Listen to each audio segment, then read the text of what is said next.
Listener discretion is advised. This story contains mature themes, including violence, trauma, organized crime, and adult relationships.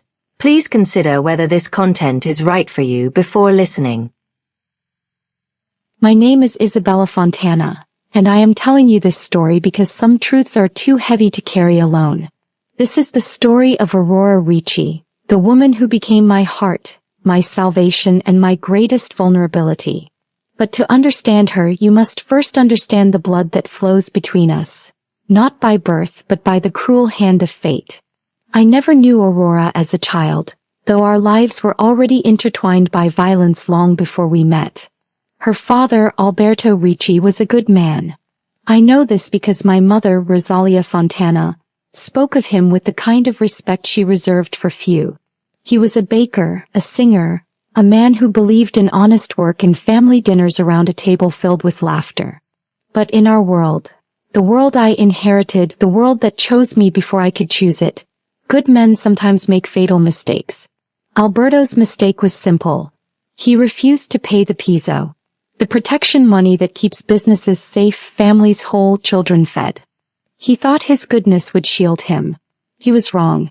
Enzo Mancini was my mother's lieutenant then, a man I barely knew but would come to hate with every fiber of my being. When Alberto confronted him, when he dared to say no to the family that controlled every street corner, every breath of air in Bologna, Enzo did what men like him do. He pulled the trigger without hesitation, without mercy. Aurora was 12 years old when she came home from school to find her family drowning in grief. Her father's body wasn't even cold yet, but his absence filled their small apartment like poisonous smoke. That was the day Aurora's innocence died, though I wouldn't learn this truth for years to come. I often wonder if fate was laughing at us even then, knowing that the daughter of the man we killed would one day hold my heart in her hands. The years that followed Alberto's death should have been Aurora's time to grow, to discover who she was beyond her father's daughter. Instead, they became her slow destruction. My mother ruled our family with an iron fist wrapped in maternal care. She believed in order, in tradition, in protecting our people through strength. But she was often away, handling the complexities of running an empire built on fear and loyalty. In her absence, men like Enzo operated in the shadows, believing themselves untouchable. Aurora was 16 when Enzo began his campaign against her soul. I've spent years trying to understand how he justified it to himself. This systematic breaking of a girl already shattered by loss. Perhaps he saw vulnerability and mistook it for weakness. Perhaps he enjoyed the power of holding life and death over an entire family with his whims. He would summon her with threats wrapped in politeness. Her mother's safety. Her younger brother Matteo's future. The family bakery that barely kept them afloat. Aurora learned to disappear inside herself during those visits, to become a ghost in her own body. The bright girl who once sang with her father became hollow, distant, unreachable. I was away at private school during those years, learning languages and literature while Aurora learned to survive. If I had known, if I had been there. But guilt is a luxury I cannot afford. The past is written in blood, and no amount of wishing can change the ink. The truth came out the way truth always does in our world, through betrayal. One of Enzo's men, dying from a rival's bullet, confessed to my mother in his final moments. He spoke of Aurora, of the things Enzo had done, of the silence he had bought with terror. My mother's rage was biblical. Enzo was dead within hours, his body left as a message to anyone who might mistake her mercy for weakness. But Aurora was already lost to us, caught in the web of trauma that no execution could untangle. When my mother found her, Aurora begged for death. Not dramatically, not as manipulation, but with the quiet desperation of someone who had forgotten what it meant to hope. My mother refused. Instead, she offered compensation, protection, care. Everything except the one thing Aurora wanted, to disappear. It was during this time that I first met Aurora, though she would claim later not to remember. I was home from school for the holidays, 17 and full of naive curiosity about my mother's sudden protectiveness toward this broken girl. Aurora sat in our garden like a statue carved from grief, her dark hair falling across her face like a curtain.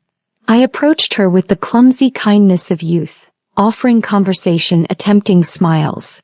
She looked through me as if I were made of glass. "Who hurt you?" I asked, because at 17 I believed that identifying pain was the same as healing it. She turned those dark eyes on me, eyes that should have held the sparkle of youth but instead held the weight of too much knowledge. "Your people," she said simply, and walked away. I didn't understand then that I was looking at my future, at the woman who would teach me that love could exist in the space between hatred and hope. The final blow came when Aurora was 18.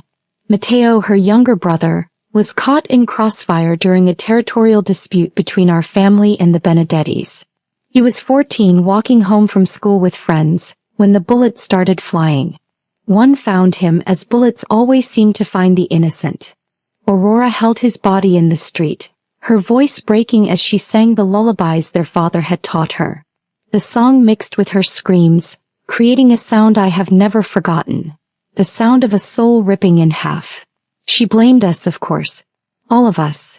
The Fontanas, the mafia, the system that turned children into casualties and called it business. She left Bologna that night, disappearing into the darkness with nothing but a single bag and a hatred that burned brighter than the Italian sun. My mother let her go.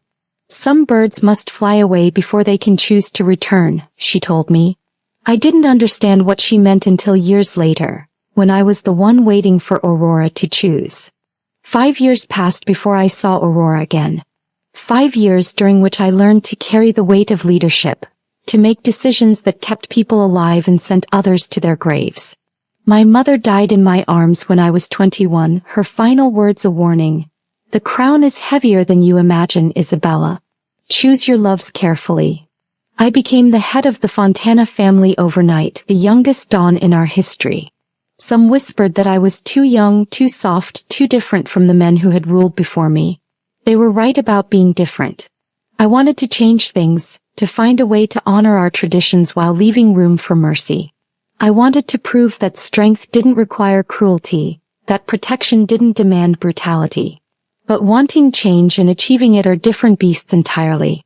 Aurora had fled to Florence, where she enrolled in university and tried to build a life from the ashes of her pain. She studied music, worked in small venues, sang the songs her father had taught her to audiences who could never understand their true weight. She was surviving but not living, existing in the space between memory and hope. I learned all of this from the reports I commissioned, though I told myself they were for security purposes. The truth was simpler and more dangerous. I couldn't stop thinking about the broken girl in our garden, couldn't stop wondering if she had found peace. The reports painted a picture of a woman in exile from her own life. Aurora worked, studied, sang, and slept. She spoke to few people, trusted fewer. She had built walls so high that even she had forgotten what lay on the other side. I told myself I was respecting her choice to leave, that pursuing her would be another violation in a life already scarred by them.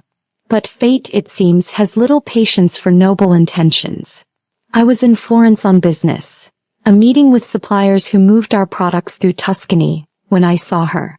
She was leaving the university, books clutched to her chest, her hair longer than I remembered but her posture still carrying that familiar weight.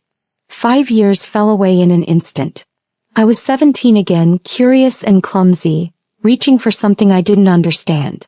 But I was also 22, a leader who had learned that some opportunities don't come twice. I called her name. Aurora. She turned, and for a moment, I saw recognition flicker across her face before it hardened into ice. She looked older, more beautiful, and infinitely more unreachable. "I think you have me confused with someone else," she said, her voice carrying a Florentine accent that hadn't been there before. "It's me, Isabella. Isabella Fontana. We met when we were—" "I don't know who you're talking about." She turned to leave, but I caught up with her easily. "Aurora, please. I know it's you. I know what happened, what my family—" "Your family." The words came out like venom. "I have no idea what you're talking about. Please leave me alone." She walked away quickly, but I could see the tension in her shoulders, the way she glanced back despite herself. She knew exactly who I was, and that knowledge terrified her. I should have respected her boundaries then.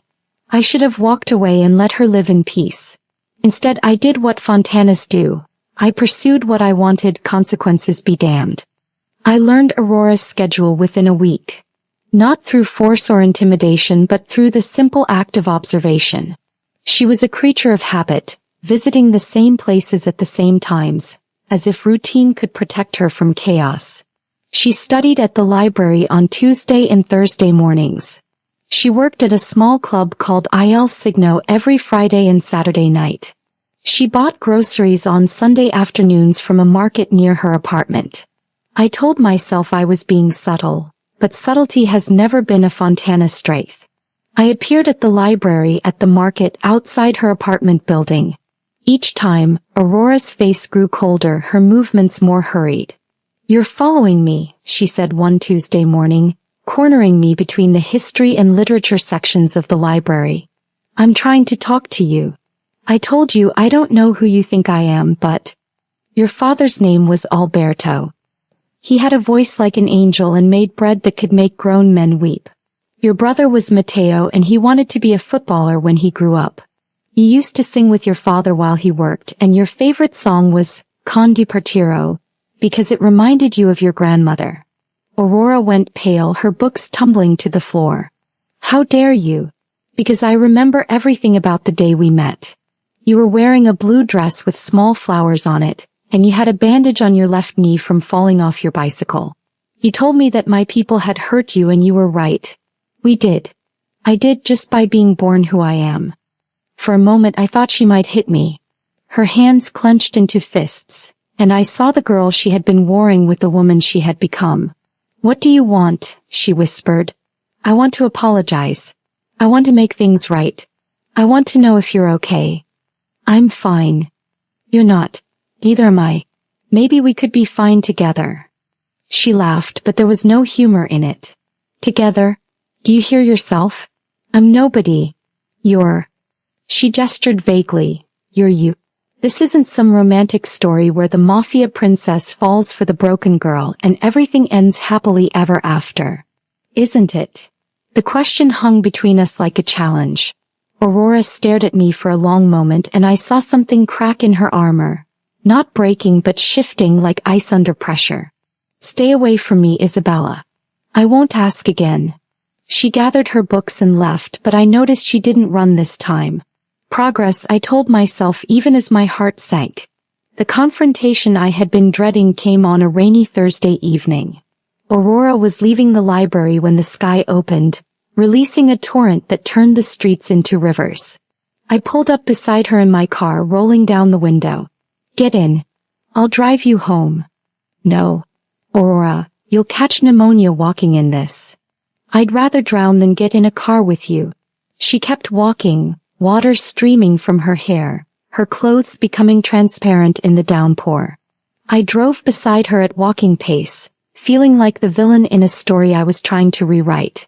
"Please, just let me help you." She whirled around so suddenly that I had to slam on the brakes. Her face was a mask of fury and pain, rain mixing with tears I pretended not to see. "Help me. Help me.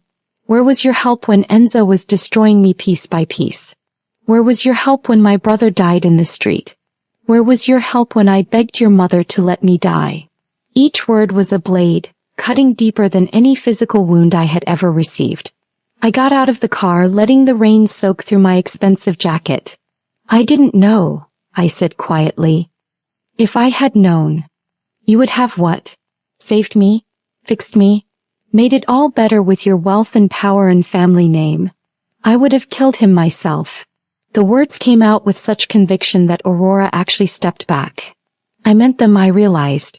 I would have killed Enzo with my bare hands if I had known what he was doing. "It's too late for that," she said, but some of the fire had gone out of her voice. "It's too late for justice. It's not too late for other things." "Like what?" "Like friendship. Like forgiveness. Like love." She laughed bitterly. "Love? You don't even know me. I know you sing when you think no one is listening. I know you buy flowers for your apartment every Sunday because beauty matters even when everything else is ugly. I know you cry during old movies and pretend it's because the plots are ridiculous. I know you're afraid of thunder because it sounds like gunshots, and I know you're the strongest person I've ever met. Aurora stared at me, water dripping from her eyelashes. You had me investigated. I had you observed. There's a difference. Is there? I moved closer, close enough to see the gold flecks in her dark eyes. Yes. Investigation is about finding weaknesses to exploit. Observation is about understanding someone you care about. You don't care about me. You feel guilty about me. There's a difference. She was right, at least partially. Guilt was certainly part of it. But standing there in the rain, seeing the way she held herself like a weapon ready to strike or shatter, I knew it was more than that. Maybe it started with guilt, I admitted. But it's not that anymore. Then what is it? The question demanded honesty, and I gave it to her. It's the way you look when you sing like you're having a conversation with ghosts. It's the fact that you're brave enough to rebuild your life from nothing, even when everything inside you wants to give up. It's the way you see through all the pretense and politics and power to the truth underneath. It's the way you make me want to be better than what I am. Aurora was crying now, though the rain made it hard to tell. You don't understand what you're asking for. Then explain it to me. I'm broken, Isabella. Not damaged, not hurt, not tragic, broken. There are pieces of me that will never work right again. I have nightmares that leave me screaming. I can't be touched without permission because my body remembers things my mind wants to forget. I hate your world, your family, everything you represent. I hate that I'm attracted to you despite all of that. The last confession slipped out like a secret she hadn't meant to share. I felt my heart stop and restart, hope blooming in my chest like a dangerous flower. You're attracted to me? That's what you focus on. Out of everything I just said. It's the only part that gives me hope. She wiped her face with the back of her hand, a gesture so vulnerable it made me want to pull her into my arms. Hope for what? That maybe we can figure out the rest together. For a long moment we stood there in the rain, two women carrying the weight of our family's sins, both afraid to reach for something that might save us. Aurora broke first. I need time. How much time? I don't know. Maybe forever. I'll wait. You say that now, but... I'll wait, I repeated, and I meant it. She nodded once, then walked away into the rain. I didn't follow her this time, but I stayed on that street long after she disappeared, letting the storm wash over me like a baptism. 3 weeks passed without a word from Aurora. I respected her request for space, even as every instinct I possessed screamed at me to go to her, to fight for what I wanted. But Aurora wasn't a territory to be conquered or a rival to be defeated. She was a woman who had been given too few choices in her life, and I refused to take another one away from her. I threw myself into work instead, reorganizing our operations, implementing new rules about civilian casualties, creating programs to support the families of those lost in our conflicts. I told myself I was becoming the leader my mother had believed I could be. The truth was simpler. I was trying to become someone worthy of Aurora's love. When she finally called, I almost didn't believe it was real. Isabella. Aurora. How are you? Pause. Confused. Angry. Scared. Of me. Of myself. Of what I might want. My heart hammered against my ribs. What do you want? To see you. To talk. Maybe to try. Try what? Whatever this is. Whatever it could be. But I need you to understand something first. Anything. If you hurt me, if you lie to me or use me or decide I'm not worth the complication, I won't survive it. I know that sounds dramatic, but it's true. I've rebuilt myself once from nothing. I don't have the strength to do it again. The vulnerability in her voice nearly broke me. I won't hurt you. You can't promise that. No one can promise that. She was right, of course. But I could promise something else. I can promise that if I do hurt you, it won't be because you weren't worth fighting for. It won't be because I didn't care enough. And it won't be because I gave up on us. Another long pause. Okay, let's try. But we go slow, Isabella. Glacier slow. Geological time slow. I laughed, the sound rusty from weeks of tension. I can do slow. And we need rules. What kind of rules? No surprises. No secrets. No using your resources to manipulate situations. And if I say stop, we stop. No questions, no arguments, just stop. Agreed. And Isabella? Yes. If this goes wrong, if we crash and burn and end up hating each other, promise me you won't blame yourself for trying. The request was so unexpected, so generous despite her own pain, that I had to close my eyes against the emotion threatening to overwhelm me.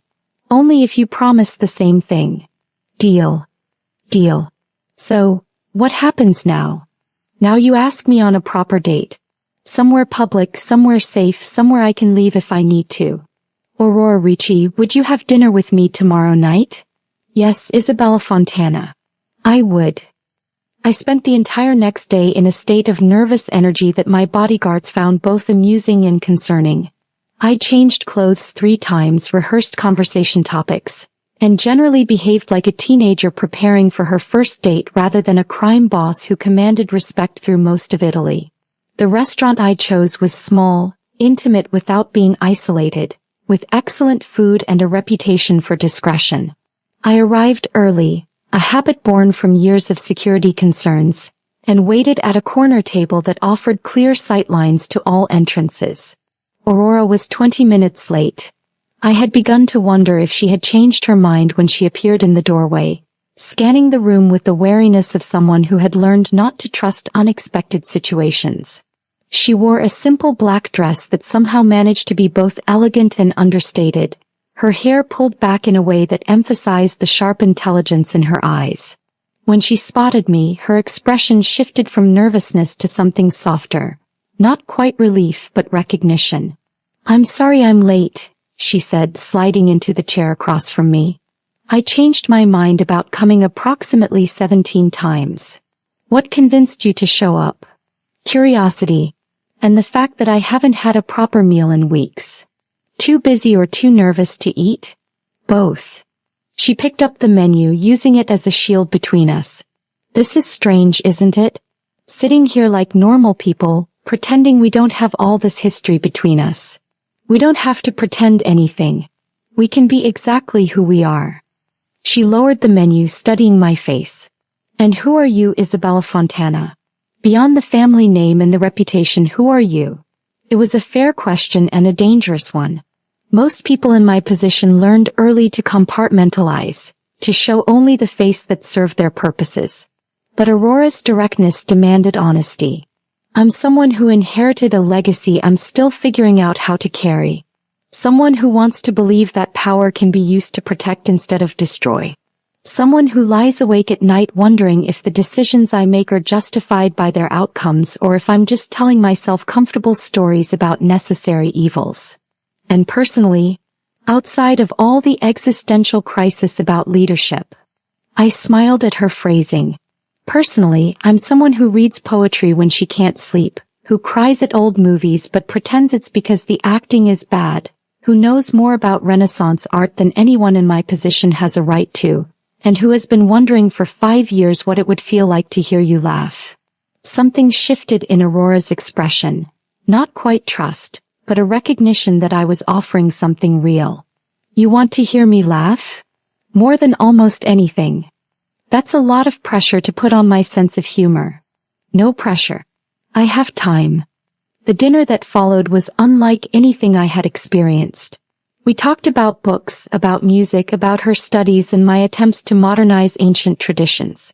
Aurora was brilliant, funny, and occasionally cutting in her observations about the world we both inhabited from different angles.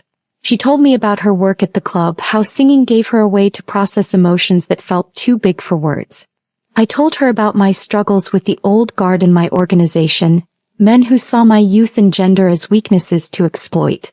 "Do you ever wonder what your life would have been like if you had been born into a different family?" she asked over dessert. "Every day. Do you ever wonder what yours would have been like if mine hadn't destroyed it?" The question hung between us like a blade, sharp and potentially devastating.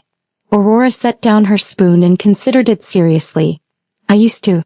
For a long time that's all I could think about. The life where my father lived, where Mateo grew up, where I didn't learn to be afraid of shadows and sudden noises.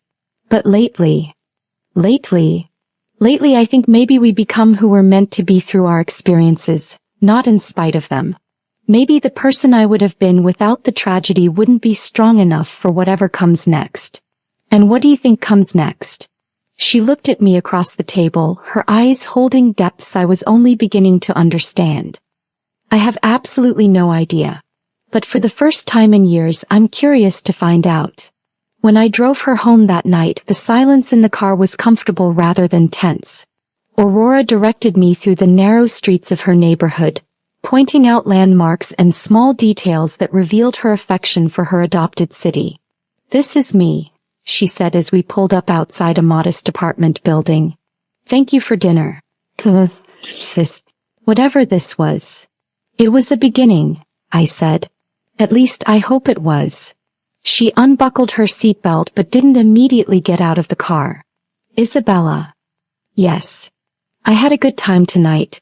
I wasn't sure I remembered how to do that anymore. Have a good time? Trust someone enough to let them see who I am underneath all the protective layers. The admission hit me like a revelation. And who are you underneath? Someone who wants to believe that good things can happen to people like us. Before I could respond, she leaned across the car and kissed me. It was soft, tentative, a question rather than a statement. I kissed her back carefully, aware that I was holding something precious and fragile.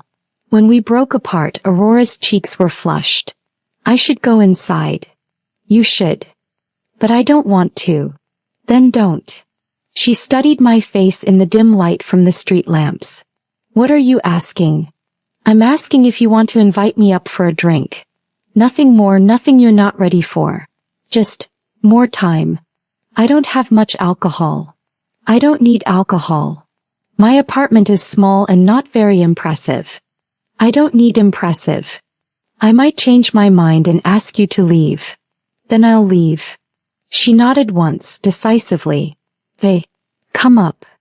Aurora's apartment was small but warm, filled with books and plants and small artifacts that spoke to her careful cultivation of beauty in everyday things. She made tea while I studied the photographs on her bookshelf, images of her family from before when they were whole and happy. That's my father, she said, joining me with 2 cups. And that's Mateo when he was 7. He lost his 2 front teeth the week before that picture was taken. They look happy. We were. It's strange how you can remember happiness so clearly even when you can barely recall what it felt like. We sat on her small couch, the distance between us carefully maintained but charged with possibility. Aurora curled her legs under herself, cradling her teacup like a source of warmth. Tell me something about yourself that isn't in any report, she said. Something secret? Something real. I considered the request. I wanted to be a teacher when I was little. Elementary school, maybe kindergarten. I liked the idea of helping children discover things, of being the person who made learning feel like an adventure. What changed? My father was murdered when I was 8. After that, there wasn't really a choice about what I would become. Aurora's expression softened. I'm sorry. I knew your mother ruled the family, but I didn't know. It's not something we talked about. My mother believed in moving forward, not dwelling on what was lost. She said grief was a luxury we couldn't afford. Do you believe that? I used to. Now I think maybe grief is just love with nowhere to go, and we all need to find ways to honor what we've lost. Aurora set down her teacup and moved closer to me on the couch. Is that what you're doing with me? Honoring what was lost? No. With you, I'm trying to find what was never lost, just buried. And what's that? Hope. She kissed me then, more decisively than in the car, her hands framing my face like she was trying to memorize the moment. I responded carefully, letting her set the pace, following her lead as she explored this new territory between us. When she pulled back, her breathing was unsteady. I haven't done this in a long time. We don't have to. I want to. I'm just out of practice. And scared. Of me. of wanting this too much, of letting you matter. I took her hands in mine, noting the slight tremor in her fingers. You're allowed to want things, Aurora. You're allowed to let people matter. What if it doesn't work? What if we're too different, too damaged, too complicated? Then we'll figure it out as we go. Together. She nodded, then stood and extended her hand to me. Come to bed with me. Not for anything dramatic or earth-shattering, just come to bed. Let me fall asleep next to someone I trust. I followed her to her small bedroom, where she handed me one of her t-shirts to sleep in. We changed separately, maintaining a modesty that felt both old-fashioned and deeply intimate. When we finally lay down together, Aurora curled against my side with a sigh that seemed to release years of tension. Is this okay? She whispered. It's perfect. Even though nothing happened, especially because nothing happened, this is exactly what was supposed to happen tonight. She was quiet for so long that I thought she had fallen asleep. Then just as I was drifting off myself, she spoke again. Isabella. Thank you for waiting for me to be ready. Thank you for being worth waiting for.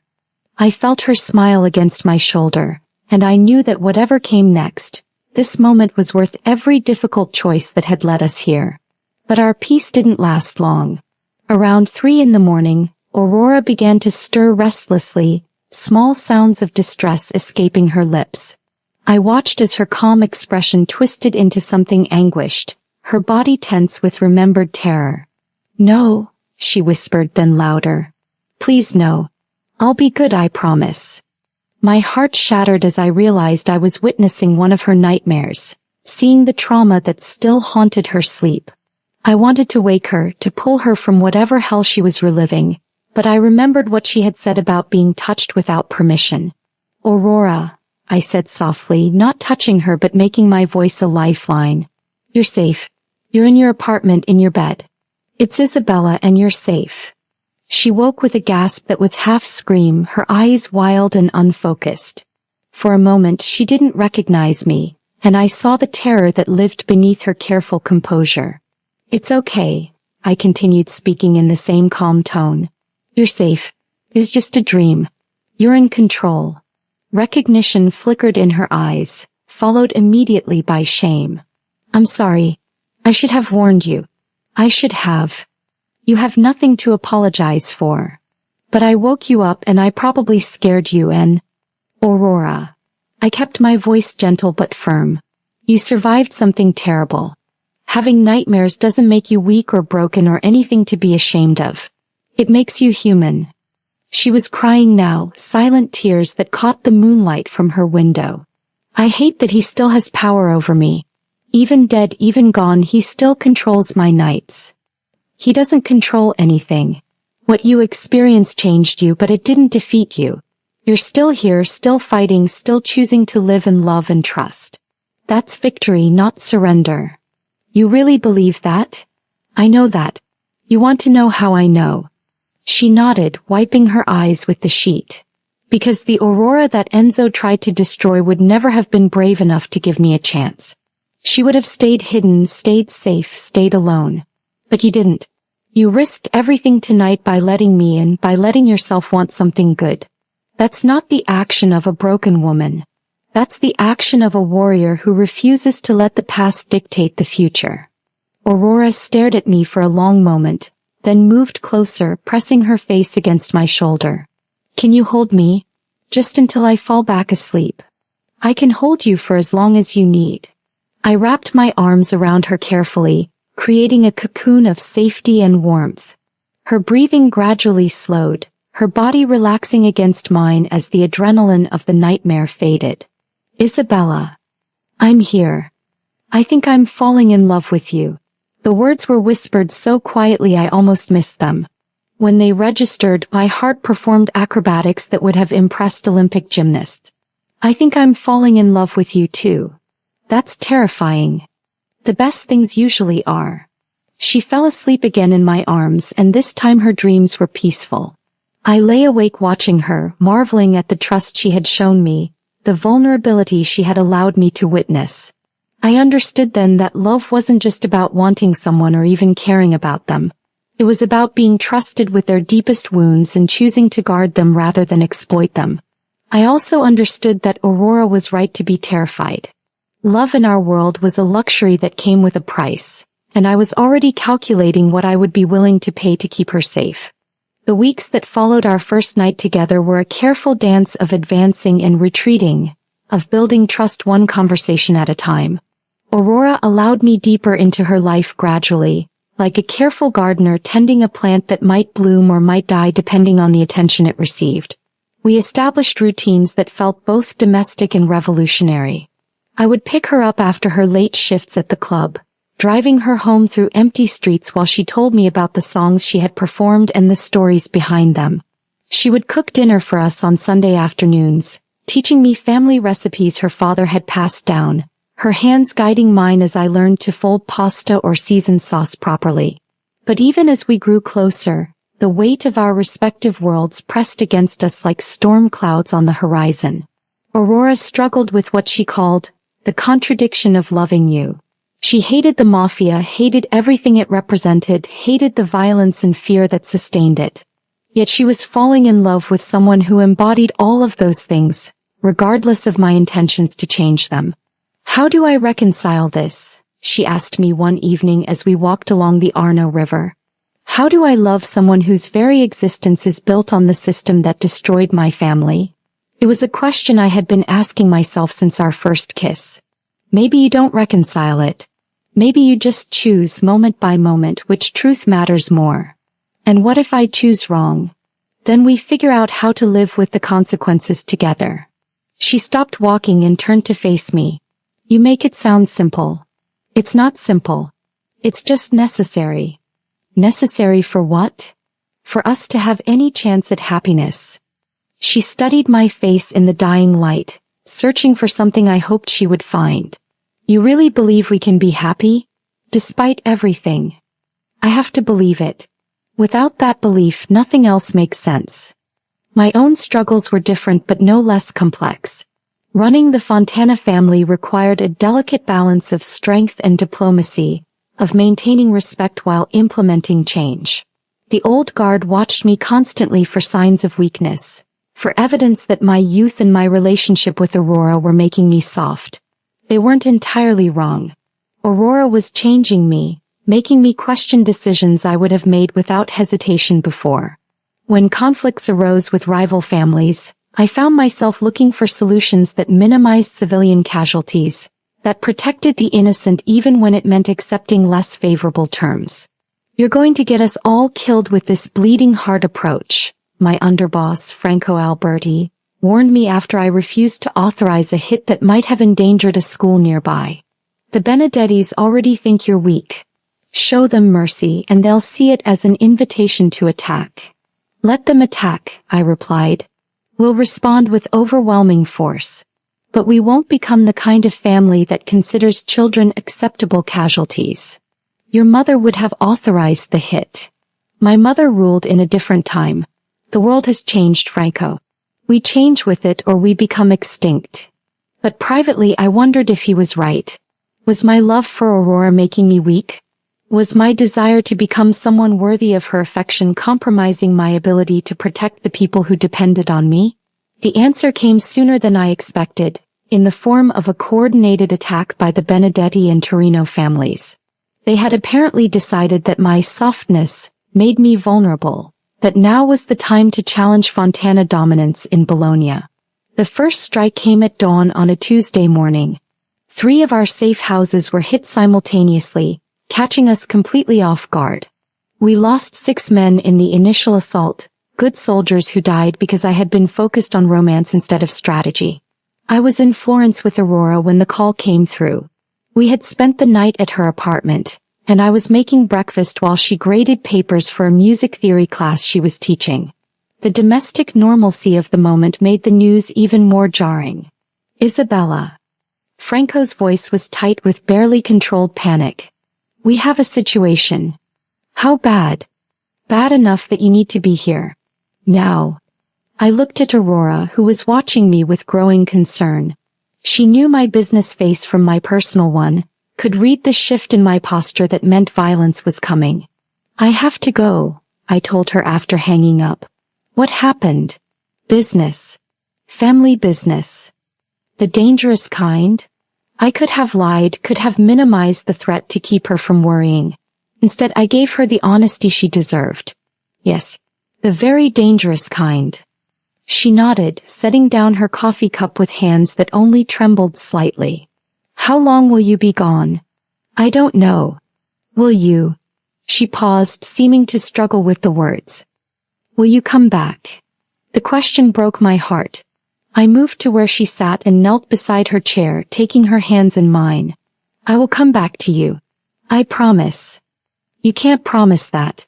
No one can promise that. I can promise that I will fight to come back to you. I can promise that nothing in this world matters more to me than keeping that promise. She kissed me then, desperately, as if she could somehow transfer her strength to me through the contact. Be careful. I will. Be smart. I will.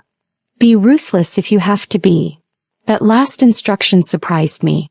Aurora, who hated violence, who flinched at raised voices, was telling me to be ruthless. Aurora. I know what I said. I know how I feel about your world. But that world is part of you and you're part of me now.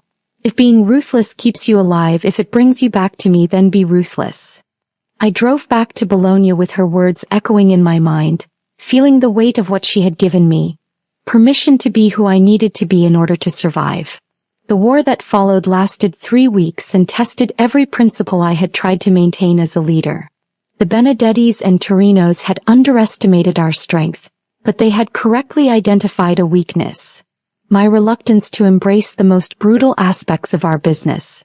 That reluctance died on the 4th day of fighting, when they made the mistake of targeting Aurora. I don't know how they learned about her, whether through surveillance or betrayal within our ranks. What I know is that they sent 2 men to her apartment in Florence with orders to kill her slowly, to send me a message written in the blood of the woman I loved. Aurora survived because of her own quick thinking and the self-defense training she had given herself after Enzo's death. When the men broke into her apartment, she was ready for them. She had a knife from her kitchen and the desperate strength of someone who had already lost everything once and refused to lose it again.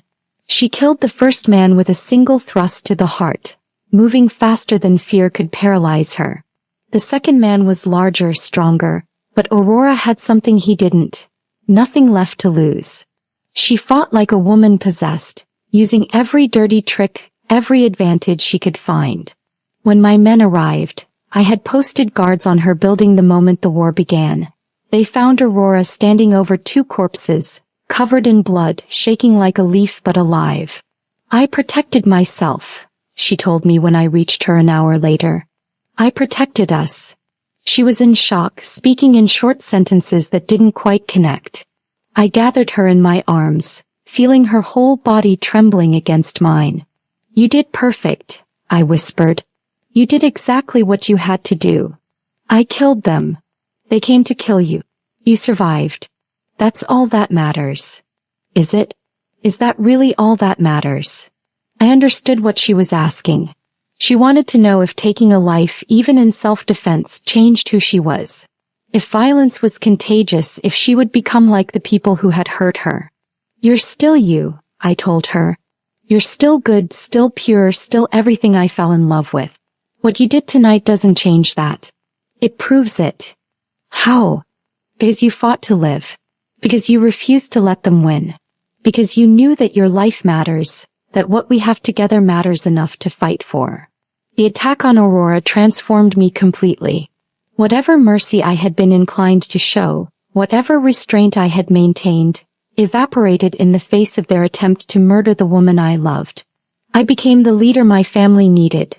Cold, calculating, absolutely ruthless. We struck back with surgical precision and overwhelming force. The Benedetti leadership was eliminated within 48 hours. The Torinos lasted slightly longer, but only because they tried to run. By the end of the 3rd week, both families had either fled Bologna or sworn allegiance to us. The message was clear. Attacking Isabella Fontana's interests was suicide. Threatening the people she loved was genocide. But victory came at a cost. Aurora watched me orchestrate the destruction of our enemies, saw me make decisions that sent men to their deaths without hesitation. She said nothing, asked no questions, but I could see the conflict in her eyes. Do you hate what I've become? I asked her one night as we lay in bed, the war finally over. I hate what they forced you to become, she replied. There's a difference. Is there? Yes. You didn't choose violence because you enjoyed it. You chose it because it was the only way to protect what matters to you. That's not evil, Isabella. That's love expressed through action. Even when those actions are terrible? She turned in my arms to face me. Especially when those actions are terrible. Anyone can love someone when it's easy, when it doesn't cost anything. But you were willing to become a monster to keep me safe. That's not romantic, it's not pretty, but it's the most profound expression of love I've ever experienced. And you can live with that. With loving someone capable of monstrous things. I can live with loving someone who becomes monstrous when the people she loves are threatened. What I couldn't live with is loving someone who would let me die to preserve their own moral purity. Her words stayed with me long after she fell asleep. Aurora understood something about love that most people never learn. That sometimes caring for someone means being willing to carry the weight of necessary sins, to become what you must become to protect what matters most. But understanding didn't make it easier. In the weeks that followed, I struggled with nightmares of my own, not of the violence I had witnessed, but of the ease with which I had ordered it. I had become my mother, my grandmother, all the Fontana women who had ruled through fear and called it protection. You're spiraling, Aurora observed one evening, finding me staring out the window of my study instead of reviewing reports. I'm reflecting. On what? On whether I'm still someone worth loving. She moved behind my chair and began massaging my shoulders, her touch gentle but firm. Do you remember what you told me after my nightmare? About how surviving trauma doesn't make you broken. Yes. The same applies to surviving war. What you did doesn't define who you are. How you carry it forward does. And how should I carry it forward? By remembering why you did it. By making sure that the power you claimed through violence is used to protect people, not to terrorize them. By being the leader your family needs you to be, not the leader your enemies forced you to become. You think it's that simple? I think it's that hard. Simple and hard aren't the same thing. She was right, of course. The challenge wasn't understanding what needed to be done. It was finding the strength to do it consistently, day after day, choice after choice. Spring came to Bologna like a tentative promise, bringing warmth to stone buildings that had weathered centuries of conflict. Aurora and I had been together for almost a year of careful trust building, of learning to love someone whose world was fundamentally different from your own. I thought we had reached a kind of equilibrium, a way of being together that honored both her need for peace and my responsibilities as a leader. I was wrong. The threat came from an unexpected direction. From within my own organization. A faction of older members, led by my uncle Salvatore Fontana, had been growing increasingly dissatisfied with my leadership. They viewed my relationship with Aurora as a liability, my reforms as weakness, my refusal to expand certain illegal activities as a betrayal of family tradition. She's making you soft, Salvatore warned me during what I thought was a routine family meeting. This girl, this outsider, she's changing you in ways that will get us all killed. My personal life is not up for discussion. When your personal life affects the security and profitability of this family, it becomes everyone's business. Then let me be clear, Aurora stays. Anyone who has a problem with that is welcome to leave. And if we choose to stay and solve the problem ourselves? The threat was barely veiled, but it was there. I felt the familiar cold rage building in my chest, the same fury that had consumed me during the Benedetti War. If you or anyone else makes a move against Aurora, I will destroy you. Not just kill you, destroy everything you are, everything you've built, everyone you've ever cared about. Are we understood? Salvatore smiled, but there was no warmth in it. Perfectly. I should have acted then, should have eliminated the threat before it could fully form. But these were family members, men I had grown up respecting. I wanted to believe that loyalty would triumph over ambition. But I was wrong. The plot unfolded over several weeks, carefully coordinated to look like the work of outside enemies. Salvatore was smarter than the Benedettis had been, more patient, more subtle. Instead of direct assault, he chose psychological warfare. Aurora began receiving anonymous letters at her apartment, photographs of her daily routine, threats disguised as love poems. Someone was following her, learning her patterns, making her feel hunted in the city she had chosen as her sanctuary. "We should increase your security," I told her after the 5th letter arrived. "More guards. Isabella, I already can't go to the grocery store without feeling like I'm leading a parade. It's temporary, just until we identify and eliminate the threat. And what if it's not temporary? What if this is just what my life looks like now? Always watching over my shoulder, always afraid, always wondering if today is the day someone decides I'm too much of a liability to let live." Her words hit me like accusations, which perhaps they were. By loving me, Aurora had painted a target on her back that would never fully disappear.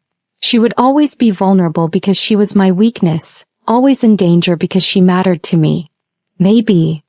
I started, then stopped, unable to voice the thought. Maybe what? Maybe you'd be safer if we ended this. If you disappeared again, started over somewhere new. Aurora stared at me with an expression I couldn't read. "Is that what you want? For me to disappear? I want you to be safe." "That's not what I asked." I closed my eyes, feeling the weight of impossible choices. "I want you to be safe and I want you with me. Since I can't have both, I have to choose your safety. Don't I get a choice in this decision?" "Of course you do. Then I choose you. I choose us. I choose staying and fighting and refusing to let fear win." "Aurora." "No." Her voice was fierce, stronger than I had ever heard it. "I've been running from violence my entire adult life. I ran from Bologna, I ran from the mafia, I ran from anything that reminded me of what I lost. But I'm not running anymore. If someone wants to hurt me because I love you, then they'll have to come through me to do it." "You don't understand what you're saying." "I understand perfectly. I'm saying that I've already lost everything once and it didn't kill me. I'm saying that I'd rather die fighting for something I believe in than live safely without it. I'm saying that you're worth the risk."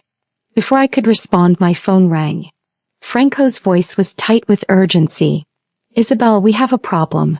Aurora's building is surrounded. Salvatore's people, maybe a dozen of them. It looks like they're preparing to move." My blood turned to ice. "How long ago?" "Just now. We're en route, but..." "I'm closer. Do not engage until I arrive." "That's an order."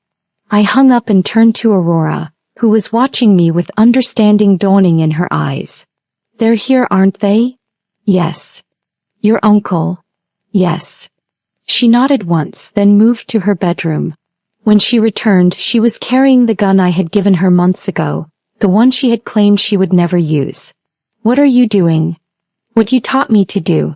What I should have done years ago. I'm choosing to fight." We made it to her building just as Salvatore's men were entering through the lobby. I had called for backup, but they were still minutes away. Aurora and I were on our own, facing a dozen armed men who had orders to kill her and probably me as well. "The fire escape," I told her, leading her around to the back of the building. "We can..." "No." Aurora's voice was calm, determined. "I'm tired of running, Isabella. I'm tired of being afraid, tired of letting other people decide whether I live or die. If this is where it ends, then this is where we make our stand. This isn't a movie, Aurora. This is real. They will kill us both. Then we die together. But we don't run anymore." I looked at this woman I loved, seeing steel where once there had been only vulnerability. The broken girl from my mother's garden had become a warrior, and I had been too focused on protecting her to notice the transformation. "All right," I said. "We fight. But we fight smart." The battle that followed was brief but decisive. Aurora moved through her own building like she belonged there, using her knowledge of the layout to our advantage. She was calm under fire, precise with her weapon, focused on survival rather than heroics. When it was over, Salvatore lay dead in her living room, 3 of his men beside him. The rest had fled when my reinforcements arrived. Aurora stood over my uncle's body, her gun still smoking, her face splattered with blood that wasn't her own. "I killed him," she said, her voice wondering rather than horrified. "Yes, you did.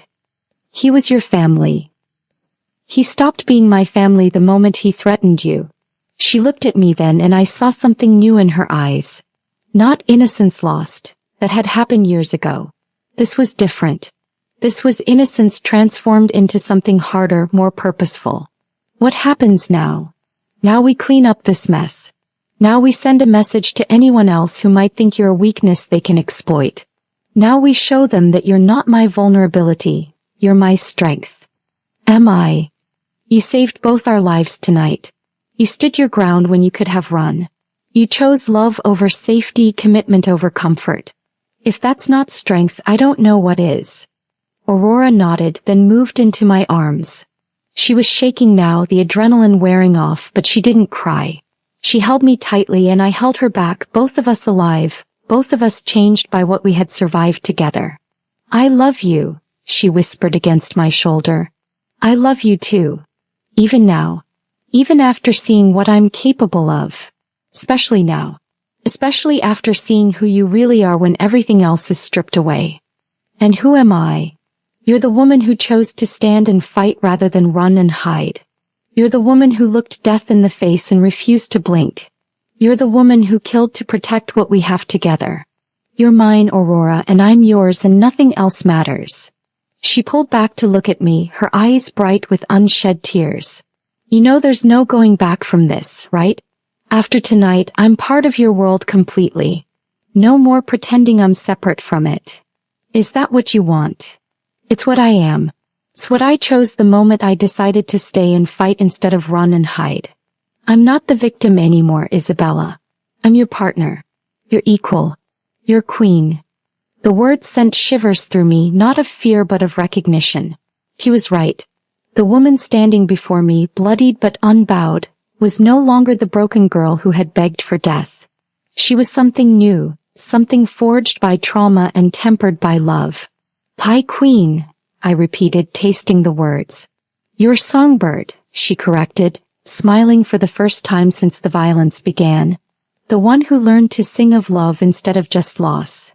Epilogue: The Queen's Songbird. 2 years have passed since that night in Aurora's apartment. 2 years since she killed my uncle and claimed her place at my side. We've built something together that I never thought possible. A partnership based on equality rather than protection, on mutual strength rather than one-sided sacrifice. Aurora still sings, but her songs have changed. Where once they carried only grief and loss, now they speak of resilience, of love that survives the worst circumstances, of finding light in the deepest darkness.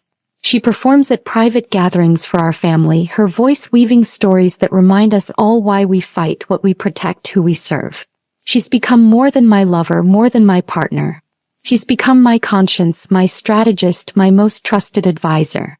The families who once whispered about my weakness now speak in hushed tones of the Fontana Queen who killed to protect what she loves. But it's not the fear in their voices that matters to me. It's the respect. We've changed our organization too, Aurora and I together. We've eliminated the most brutal practices, created support systems for families affected by our conflicts, built partnerships instead of just demanding submission. We're still a crime family, we're still dangerous, still involved in activities that exist outside the law, but we've found ways to honor our traditions while refusing to perpetuate their cruelest aspects. Do you ever regret it? I asked her this morning as we watched the sunrise from the terrace of our home. Staying, fighting, choosing this life? She considered the question seriously as she considers all things. I regret the circumstances that brought us together. I regret the pain that shaped us both. I regret that love in our world requires such a high price. But do you regret us? She turned to look at me, her eyes holding all the depth and complexity that first drew me to her. Never. Not for a single moment. We were born from blood and sorrow, Isabella, but in each other we found a reason to live. The words echoed something she had said years ago, but with a different meaning now. Then they had been about survival. Now they were about something much more precious. The choice to thrive despite everything that had tried to destroy us. Tonight, Aurora will sing again at a gathering of allied families. She'll stand before men and women who have built their lives on violence and fear, and she'll remind them that there are things worth dying for, things worth killing for, things worth living for. She'll sing of love and loss, of choice and consequence, of the price of loyalty and the cost of betrayal. And I'll watch her from the shadows as I always do, marveling at the strength of the woman who chose me despite everything I represent. The woman who became a killer to stay alive, who became a queen to stay relevant, who became a song to stay sane. My Aurora. My equal. My heart. The Mafia Queen's songbird, singing not of captivity but of a love so fierce it transformed prison bars into palace walls. This is our story. This is our song. Born from blood and sorrow, sustained by choices made in darkness, illuminated by a love that refused to be extinguished. Some might call it a tragedy, two women bound together by violence, unable to escape the cycles that created them. But they would be wrong. This is not a tragedy. This is a triumph. This is the sound of love surviving everything the world could throw at it. This is the song of the queen and her songbird, finding harmony in the midst of chaos. And the music plays on.